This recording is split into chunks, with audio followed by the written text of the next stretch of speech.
आज मैं मध्य प्रदेश के मंडलेश्वर के समीप मां नर्मदा के पावन तट पर बैठा हूँ। मेरे सामने मां नर्मदा की अविरल धारा बह रही है।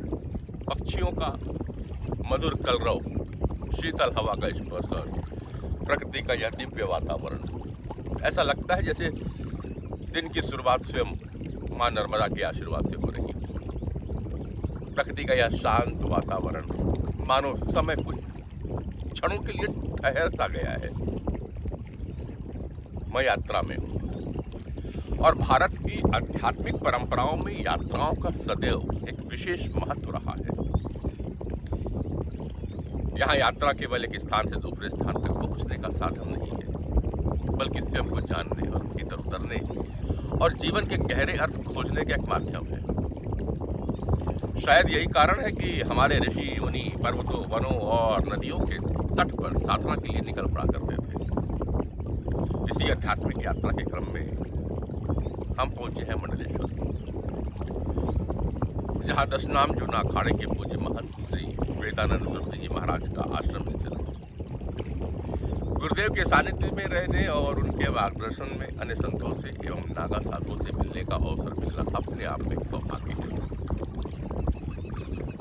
आश्रम के बिल्कुल समीप में है ये मां नर्मदा जो बह रही है कल कल करती हुए। वैसे बताऊं तो यह है कि भारतीय संस्कृति में नर्मदा केवल एक नदी नहीं है, बल्कि यह एक जीवंत चेतना मानी जाती है।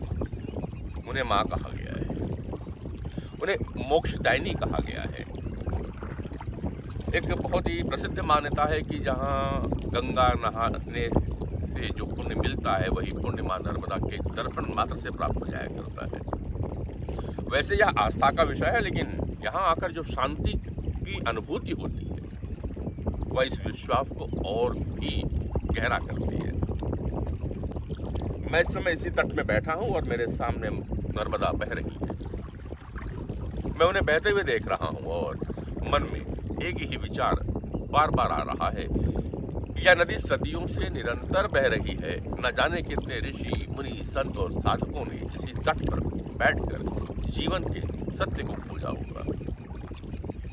नर्मदा नदी हमें सिखाती है कि जीवन में कितनी भी कठिनाई आ जाए, रुकना नहीं है, अपने स्वभाव को बनाए रखिए और निरंतर आगे बढ़ते रहिए। यही जीवन का धर्म है। हमारी यह यात्रा अभी आगे जारी रहेगी। गुरुदेव के मार्गदर्शन में हम अन्य संतों और नागा साधुओं से मिलेंगे, उनकी साधना, उनकी परंपरा और उनके जीवन को समझने का प्रयास करेंगे। आशा है आप भी इस आध्यात्मिक यात्रा में मेरे साथ बने रहेंगे। जल्दी मिलूंगा इस यात्रा के अगले क्रम में। आप चैनल को सब्सक्राइब कर लीजिए।